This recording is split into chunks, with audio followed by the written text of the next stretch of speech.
It's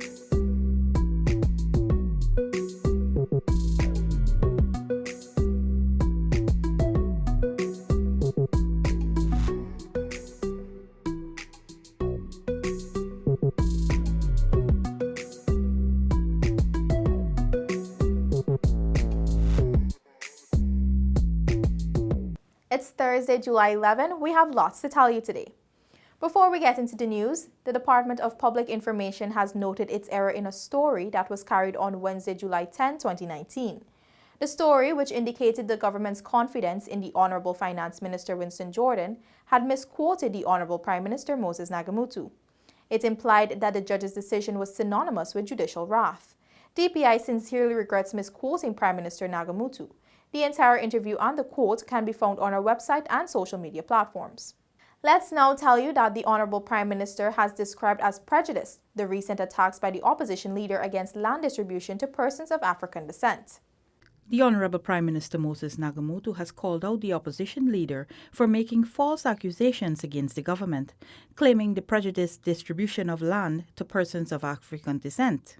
The Prime Minister made these remarks during an exclusive one-on-one interview with InfoHub. And today they saw a few lands going to a few African persons with African names and African look and appearance.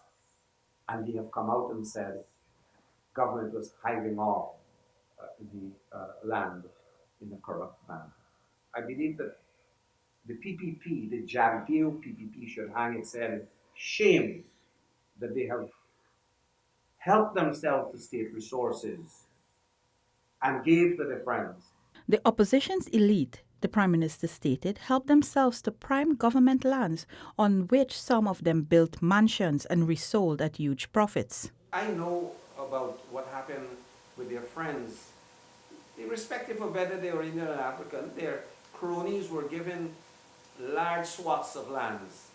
Also speaking on this very issue, the Commissioner of the Guyana Lands and Surveys Commission, Trevor Ben, at a press conference held in late June, told media operatives that he has been using every measure to transform the organization which, before 2015, was plagued by corruption. One of the persons accused was the CEO of Ground Structures Engineering Consultants, Charles Serres, who has since indicated that he will be moving to sue the opposition leader over misinformation. For InfoHub, Rebecca Ganish. A training session for all government ministries, agencies, and financial officials focusing on the 2020 national budget was today formally launched at the Artichon Conference Center. A call was made by the Minister of Finance, the Honorable Winston Jordan, for the heads of ministries and budget departments to set the example in terms of leadership. Addressing stakeholders during the launch of the 2020 Budget Sensitization and Training Session at the Artichon Conference Center, Liliendal, the internationally trained economist reminded that the budget preparation process had nothing to do with politics.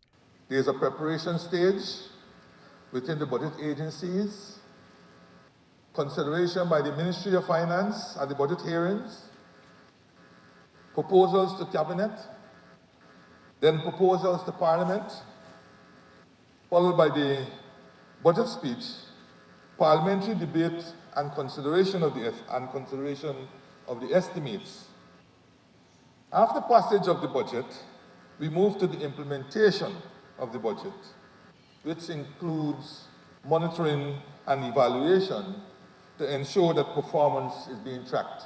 According to the minister, the move by some opposition politicians and wannabe politicians to oppose the ongoing preparations and whip up hysteria and confusion with the dissemination of fake news, scare tactics. These, Minister Jordan noted, were designed to incite a Pavlovian response. We have several persons in the business community, civil society, and other organizations who exhibit this type of behavior. An automatic response conditioned by the signal from their master to react in a now familiar manner. The recent kudos given by international agencies, including the Caribbean Development Bank, the International Monetary Fund, and the rating of the United States-based NASDAQ, which described Guyana as the world's fastest growing economy, were causes to celebrate and build on. He said, "We have to take this positive and turn it into income turn it into wealth, turn it into growth, turn it into economic development. So we, our children, generations to come, can benefit. We have to stop burning up our energies in negativism. Paul McCallum for InfoHub.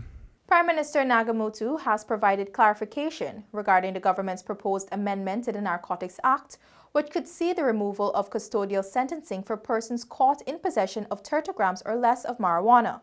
The Honorable Prime Minister further explained that a proposed amendment has been submitted to the National Assembly and could be allowed for debate at the next sitting.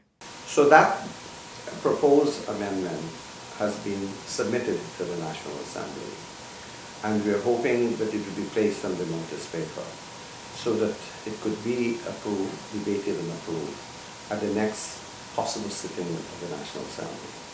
The Honorable Prime Minister Moses Nagamootoo. Only recently, Cabinet made a major decision when they approved the proposal to remove custodial sentences for 30 grams or less of marijuana. Community work or referral to the drug treatment court are some of the alternatives that could be handed down to persons found with 30 grams or less of marijuana. The issue of young people in prison and overcrowding, the Prime Minister said, remains a national problem. The government, he opined, has been working with the judiciary to find alternatives to persons found with small amounts of the substance. Minister of Public Security, the Honorable Kemraj Ramjatan, said the amendment to the Act is one that has the support of both the opposition and young people. It is an amendment that has the support of the opposition. So even though the opposition might not be there, I'm certain that the opposition will support it. The opposition might very well say, oh, it's a political exercise because they know that lots of young people out there are going to support it. But if young people are supporting it and the opposition has no good grounds for opposing it, why not allow it? However, Minister Ramjatan is warning persons that possession of marijuana is still a crime even after the amendment is made. Isaiah Prophet for InfoHub. The Caribbean Court of Justice will on Friday, July 12, make a decision on the consequential orders regarding its ruling on the December 21, 2018 vote and accompanying legal processes. Thus far, His Excellency President David Granger has done what the CCJ directed, following its ruling that the selection of chairman for the Guyana Elections Commission was flawed. This ruling saw Justice retired James Patterson demitting office late last month. Following this action, President Granger invited the opposition leader to a meeting Thursday last. Since the cordial meeting, teams from both sides have held joint talks to hammer out nominees for the position of GCOM chair. Follow the DPI social media platforms for updates regarding the CCJ's decision tomorrow. Still to come, Education Minister meets with key personnel in the sector and all government scholarships to be made public. The details of these and more after the break. Stay with us. Are you ready to embark on a truly epic adventure to an undiscovered corner of South America, where some of the most spectacular natural attractions are unveiled within a beautifully diverse landscape? From the wetlands and savannas to the ancient mountains, magnificent waterways and lush enriching rainforest would provide a vast playground for some of the most exotic and breathtaking creatures on the planet, including many of the world's giant species. This untouched land of mystery and wonder serves up an exclusive experience for travelers. So are you ready for a new, awe-inspiring adventure? Welcome back to nature. Welcome to Guyana.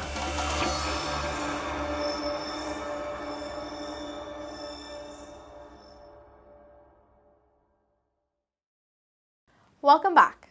As part of government's vision to deliver holistic education to all, Minister of Education, Dr. the Honorable Nicolette Henry, today met with the regional education officers, district education officers, subject specialists, and other key education personnel, where she charged them to serve the people of Guyana well.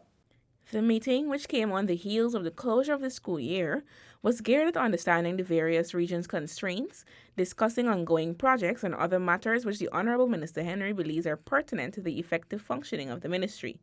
Citing improved levels of service to the people of Guyana as her driving force, the Honorable Minister explained that preparations for the new school term beginning in September should be done in a timely fashion to ensure that students are given the best possible learning environment. I would like to get an understanding of where people are in terms of the implementation of their maintenance plans for all of the regions and what will be done during this period. Speaking about areas for improvement in hinterland education delivery, Chief Education Officer Dr. Marcel Hudson underscored the strides the ministry has made in the last few years to improve students' access to quality education. Results coming out of the recent NGSA showed a remarkable increase in hinterland student performance, with Region 8 being titled the most improved region. In fact, every region had at least one student placed in a top school. This is evidence of the ministry's commitment to bridging the disparities between the two areas. Natisha Isaacs for InfoHub. Minister of Public Service, the Honorable Tabitha Sarabohali, today pledged that all scholarships granted from her department will be made public. This is in keeping with the government's commitment to transparency. All scholarships granted during my tenure as Minister of the Public Service will be made public, as the scholarships are being funded by public monies and citizens have a right to know who has received scholarships and for what program. This announcement comes at a time when there are public criticisms about the application process and granting of scholarships. The Honorable Minister Sarabohali also sought to bring clarity to the matter concerning the children of Minister of Youth Affairs Simona Brooms. She stated that while the scholarships were awarded under her predecessor, both applications went through the formal process. The Minister of Public Service also took the time to announce that the process for application is open for a number of scholarships at the undergraduate and master's degree level at the University of Guyana for the 2019-2020 academic year. The key eligibility requirements for applicants include that applicants must obtain admission again to the University of Guyana for the required program. Applicants must have obtained their bachelor's degree within the last 5 years with a minimum GPA of 2.8. And applicants must be again 35 years or under and be in good health to complete the program successfully. And finally, they must have a valid Guyana passport. There are currently 103 scholarships available for undergraduate programs. It was also highlighted that systems are in place to ensure that students serve their country upon completion of their scholarships. Targeting 100% Guyanese recruitment, marine transportation giant Harvey Gulf International Marine is the latest company to demonstrate confidence in Guyana's economy, with the official opening of its local office in Kingston, Georgetown. Harvey Gulf International Marine's local office, named Guyana Offshore Vessel Services, Inc., aims to build quality links and promote the Harvey Gulf's presence in Guyana's oil and gas sector. According to the company's CEO, the initiative was possible through partnership with Western Logistics, who facilitated meetings with several local operators who are excited to work. The people were so energetic, so vibrant, so thirsty to learn, so thirsty to want to be part of something new, something that's going to be big for Guyana. It really hit home to me because people are what make Harvey Gulf these last 65 years. And I got to tell you, I couldn't be more proud to be in a place to work in a country with the people of Guyana. Petroleum geologist at the Department of Energy, Marissa Forster, noted that the new establishment can lead to the partnerships with local companies to build their knowledge, improve technologies, and raise the standards of operation in the oil and gas sector. There's a very rich benefit which can be obtained from embedding new recruits in existing facilities to not just learn the skills on the job, but to see the standards of work and the level of safety that is required in this industry. President of the American Chambers of Commerce of Guyana, Zulfikar Ali, described the occasion as a positive signal of growth of business in Guyana and growth in the sector that is expected to usher the country into the League of Developed Nations. Your presence in Guyana will do more than just create jobs. It will lift industry standards in the oil and marine sectors, improve safety standards and safety culture, and can serve to streamline important aspects of health and safety at the national policy level through collaboration with the private sector and national authorities. Harvey Gulf is a full-service maritime transportation service provider that can procure vessels for virtually all offshore requirements. Thus far, the company has won bids with local companies and is currently bidding for other establishments. Seneca Thorne, InfoHub. Government ministers are meeting with residents in several villages today along the east bank of Demerara to address their concerns. Follow our social media platforms later this evening for a special edition of Info Hub, which will detail the outcomes of the meetings. That's all for today. Connect with us on WhatsApp, Facebook, and YouTube. Much more news is on our website, dpi.gov.gy, and pop over to Instagram for the latest photo updates at DPI Guyana. Your bridge and weather reports are up next. Goodbye for now.